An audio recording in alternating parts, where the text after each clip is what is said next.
దొరికేదాకా శుద్ధపూసలు, దొరికినాక ఎడ్డిపూసలు.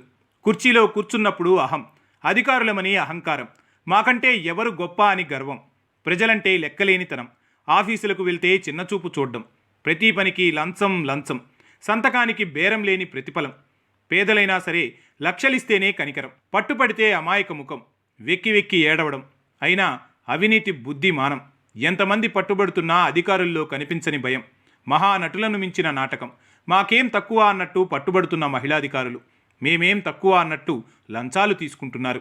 లంచం ఇవ్వడం పుచ్చుకోవడం రెండూ నేరమే. ఈ విషయం అధికారులకు తెలుసు. కానీ లంచం తీసుకోకుండా పనిచేయలేనంత స్థాయికి చేరుకున్నారు. అయితే అందరూ అధికారులు అలా లేరు. కానీ కొంతమంది మూలంగా మొత్తం వ్యవస్థ భ్రష్టు పట్టిపోతుంది. పైగా దొరికినప్పుడు కదా అని అలవాటు చేసుకున్నారు. కొత్త ప్రభుత్వం వచ్చిన తర్వాత దొంగలు దొరికిపోతున్నారు. గత ప్రభుత్వ హయాంలో అవినీతికి బాగా అలవాటు పడిన అధికారులు ఇప్పుడు కూడా అదే కొనసాగించాలని చూస్తున్నారు. అదేంటో గాని గత ప్రభుత్వ హయాం ఫ్రెండ్లీ రిలేషన్ పేరుతో వారికి విపరీతమైన స్వేచ్ఛనిచ్చింది. దాన్ని అధికారులు దుర్వినియోగం చేశారు. ఇంతలో రాష్ట్రంలో భూముల ధరలు విపరీతంగా పెరిగిపోవడం, ధరణి లాంటివి రావడంతో అధికారుల పంట పండింది. రాష్ట్రంలో పడావు పడి ఉన్న భూములు సాగులోకి రావడం పెద్ద ఎత్తున జరిగింది. ఏ మాటకు ఆ మాటే చెప్పుకోవాలి. తెలంగాణ వచ్చిన తరువాత సాగునీటి వ్యవస్థలో పెద్ద ఎత్తున మార్పులు వచ్చాయి. మిషన్ కాకతీయ ప్రాజెక్టుల నిర్మాణం వంటి వాటితో నీటి సౌలభ్యం పెరిగింది. రాష్ట్రంలో వ్యవసాయ విప్లవం వచ్చింది.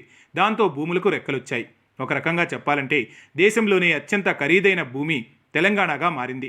కేసీఆర్ తెచ్చిన భూలెక్కలు, వాటి స్థిరీకరణ, ఇటువంటి వాటి కోసం తెచ్చిన ధరణి అధికారులకు కల్పవృక్షమైంది. దానికి తోడు పెద్ద ఎత్తున భూముల లావాదేవీలు పెరిగాయి. హైదరాబాద్ విస్తరించింది. రాష్ట్రంలోని ఇతర పట్టణాలు విస్తరించాయి. జిల్లాల సంఖ్య పెద్ద ఎత్తున పెంచడం, పరిపాలన మరింత చేరువ కావడంలో ఆయా నగరాల్లోనే కాకుండా పల్లెల్లో కూడా భూముల ధరలు విపరీతంగా పెరిగాయి. రిజిస్ట్రేషన్ వల్ల పెద్ద ఎత్తున అవినీతి చోటు చేసుకుంటుందని గత ప్రభుత్వం అటు రెవెన్యూ ఇటు రిజిస్ట్రేషన్ శాఖలకు పని విభజన వల్ల కూడా మరింత దోపిడీ పెరిగింది. పెద్ద ఎత్తున అవినీతి చోటు చేసుకుంటుందని గత ప్రభుత్వం అటు రెవెన్యూ ఇటు రిజిస్ట్రేషన్ శాఖలకు పని విభజన వల్ల కూడా మరింత దోపిడీ పెరిగేలా జరిగింది. భూముల విషయాల్లో సంతకాలకు పాస్బుక్లు పేరు మీద లక్షలు దోచుకునే అవకాశం ఏర్పడింది. దాంతో తెలంగాణ వ్యాప్తంగా అన్ని శాఖల్లోనూ అవినీతి పెరగడానికి ఆస్కారం ఏర్పడింది. రెవెన్యూ నుంచి మొదలు అన్ని శాఖల్లో కొంతమంది అధికారులు ఆదాయం చూసి ఇతర శాఖలు కూడా మాకేం తక్కువ, మేమేం తక్కువ, మేమెందుకు దోపిడీ చేయొద్దన్నంతగా అవినీతికి పాల్పడడం అలవాటు చేసుకున్నారు. అయితే గత ప్రభుత్వ హయాంలో అధికారులు ఎంత పెద్ద అవినీతి చేస్తున్నారని ఎన్ని ఫిర్యాదులు అందినా పట్టించుకున్నవారు లేరు. పైగా మీడియా వార్తా కథనాలు రాస్తే తిరిగి వారి మీదే కేసులు నమోదు చేసే స్థాయికి చేరుకున్నారు. దాంతో మీడియా కూడా కొంత చూసి చూడనట్లు వ్యవహరించింది. కానీ రాష్ట్ర పాలనలో మార్పు వచ్చింది. బీఆర్ఎస్ ప్రభుత్వం పోయి కాంగ్రెస్ వచ్చింది. అయితే మళ్లీ బీఆర్ఎస్ వస్తే తమ ఆటలు సాగవని కొత్త ఎత్తుగడ వేసిన ఉద్యోగులు ఈసారి మార్పులో వారు కూడా పాలుపంచుకున్నారు. దోపిడీకి మరింత తెగబడ్డారు. ఈ శాఖ ఆ శాఖ అన్న తేడా లేకుండా పోయింది. రెవెన్యూ, మున్సిపల్, విద్యాశాఖ, రిజిస్ట్రేషన్, ఆఖరకు వైద్య శాఖలో కూడా పెద్ద ఎత్తున అవినీతి చోటు చేసుకుంటోంది. కారణం అధికారుల్లో విపరీతమైన అహంకారం పెరిగిపోయింది. కార్యాలయాలకు వచ్చిన ప్రజలు ఎంత చిన్నచూపు చూస్తున్నారంటే మాటల్లో చెప్పలేనంత ఘోరంగా ఉంటుంది. ఒక తహసీల్దార్ తన కార్యాలయంలో ఫోన్ మాట్లాడుకుంటూ కాలక్షేపం చేస్తుంటాడు. బయట ఎంతోమంది ఆయన కోసం నిరీక్షిస్తుంటారు. అయినా ఆయన పిలుపు రాదు. అదేమంటే బిజీగా ఉన్నాను అంటారు. పై అధికారులతో మాట్లాడుతున్నారు. ఇక వారంలో కార్యాలయానికి వచ్చేది ఎన్ని రోజులన్నది ఎవరూ చెప్పలేరు. సమీక్షల పేరుతో కలెక్టరేట్ కార్యాలయానికి వెళ్లారని, కలెక్టర్ దగ్గర మాట్లాడటానికి ఉన్నారని, లేకుంటే ఆర్డీఓతో సమావేశంలో ఉన్నారనే సమాధానాలే ఎక్కువగా వినేలా చేస్తారు. దాంతో పనుల కోసం తిరిగి తిరిగి వేసారిన వాళ్ళు అక్కడున్న అటెండర్లకు సమాచారం ఇస్తారు. అప్పుడు అయ్యేవారు కనికరిస్తారు. లేకుంటే అధికార పార్టీ నాయకులు చెప్పింది చేస్తారు. ప్రజలకు దర్జాగా అన్యాయం చేసేస్తారు. పై స్థాయి నుంచి కింది స్థాయి దాకా అవినీతి మరకలేని అధికారులు చాలా తక్కువ. దొరికిన వాళ్ళు మాత్రమే దొంగలు. కానీ దొరకకుండా అతి జాగ్రత్త పరులుగా చలామణి అవుతున్న వారు చాలామంది ఉన్నారు. అయితే ఇటీవల కాంగ్రెస్ ప్రభుత్వం వచ్చిన తర్వాత మరింత రెచ్చిపోతున్నారు. దోపిడీకి అడ్డు అదుపు లేకుండా సంపాదనకు ఎగబడుతున్నారు. అయితే ముఖ్యమంత్రి రేవంత్ రెడ్డి ఇలాంటి వాటిని ఉపేక్షించే ప్రసక్తి లేదని ఇప్పటికే ప్రకటించారు. ప్రజాపాలనతో అవినీతికి ఆస్కారం లేదని చెప్పినా అధికారులు వినడం లేదు. గతంలో ఏసీబీ స్పందన అంతంత మాత్రంగా ఉండేది. ఇప్పుడు ఏసీబీ మరింత దూకుడు పెంచింది. అయినా ఇది సరిపోదు. ఇంకా దూకుడు పెంచాలి. అవినీతి పరులను పట్టుకోవాలి. ప్రజల ముందు దోషులుగా నిలబెట్టాలి. నిత్యం 3-4 అధికారులు పట్టుబడుతున్నారు. అయినా ఎవరూ భయపడడం లేదు. కేసులవుతాయన్న భయమే కనిపించడం లేదు. జైలు జీవితం అనుభవించాల్సి వస్తుందన్న ఆందోళనే లేదు.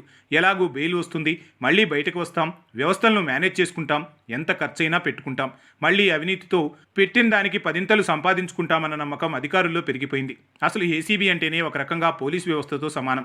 వాళ్ళు రెడ్ హ్యాండెడ్గా పట్టుకున్న తర్వాత మళ్ళీ విచారణ నిబంధనల పేరుతో కాలయాపనలు చేయడం ద్వారా అవినీతి అధికారులకే మేలు జరుగుతుంది. చివరికి కోర్టులో కేసులు నిలబడడం లేకుండా పోతున్నాయి. పట్టుకోవడం వరకే మా పాత్ర, తర్వాత మాకు సంబంధం లేదనుకునే అలసత్వం ఏసీబీలో కూడా కనిపిస్తుందన్న వాదనలు వినిపిస్తున్నాయి. ఏసీబీ పట్టుకున్న తర్వాత కూడా మళ్ళీ అధికారులకు ఉద్యోగాలు ఎలా వస్తున్నాయి అన్నదానికి ఎవరి వద్ద సమాధానం లేదు. అందుకే అధికారులు భయపడడం లేదు. ఏసీబీకి పట్టుబడ్డం కూడా వెకేషన్ టూర్ లాగా మారిపోయింది. ఎందుకంటే కోర్టు ద్వారా తిరిగి ఉద్యోగం తెచ్చుకోవడమే కాకుండా ఇంట్లో కూర్చున్నన్ని రోజులు జీతాలు కూడా అందుతాయి. దాంతో పనిచేయాల్సిన అవసరం లేదు. జీతం నష్టం జరిగే అవకాశం అసలే లేదు. అందుకే అందిన కాడికి దండుకోవడం అలవాటు చేసుకున్నారు. రోజు జేబు నిండకుండా ఇంటికి పోవడం లేదు. ముఖ్యంగా రైతులను అధికారులు వేధిస్తున్న తీరు అమానుషం. ఆ మధ్య ఓ మహిళా రెవెన్యూ కార్యాలయ గుమ్మానికి తాలిబొట్టు వేలాడదీసినా న్యాయం జరగలేదు. అలాంటి వ్యవస్థలో ఉన్నందుకు ఈ సమాజమే సిగ్గుపడుతుంది. ఉద్యోగ వ్యవస్థలో మహిళలు ఉంటే అవినీతికి ఆస్కారం ఉండదని అందరూ అనుకునేవారు. కానీ అదేంటో ఇటీవల పట్టుబడుతున్న అధికారుల్లో ఎక్కువ శాతం మహిళలే కావడం గమనార్హం. ఇలా ఎందుకు జరుగుతుందన్నది ఆలోచించాల్సిన అవసరం ఉంది. ఎందుకంటే మేమేం తక్కువ అవినీతి చేయడంలో అనుకుంటున్నారా, లేక మమ్మల్ని ప్రశ్నించడం ఎవరికి ధైర్యం ఉండదన్న భరోసాతో చేస్తున్నారా అర్థం కావడం లేదు. ఓవైపు అవినీతికి పాల్పడుతూ మీడియాలో వార్తలు వస్తే తమ మనోభావాలు దెబ్బతీస్తున్నారంటూ లీగల్ నోటీసులు కూడా పంపించే స్థాయికి చేరుకుంటున్నారు. ఒకప్పుడు మీడియాలో అధికారుల గురించి వార్తలు వస్తే అధికార వర్గాలన్నీ అలర్ట్ అయ్యేవి. కానీ ఇప్పుడు మీడియాకే లీగల్ నోటీసులు పంపించు అని సలహాలిచ్చేదాకా చేరుకున్నారు. అవినీతిని ఒకరినొకరు ప్రోత్సహించుకుంటున్నారు, వాటాలు పంచుకుంటున్నారు. పట్టుబడినా నష్టమేమీ లేదు. మళ్ళీ మన కొలువు మనకొస్తుంది, లేకుంటే సంపాదించుకున్నది ఉండనే ఉన్నది అనేదాకా వెళ్తున్నారు. కోట్లు సంపాదించుకుంటున్నారు. పట్టుబడితే శుద్ధపూసలుగానే ముఖం పెడుతున్నారు.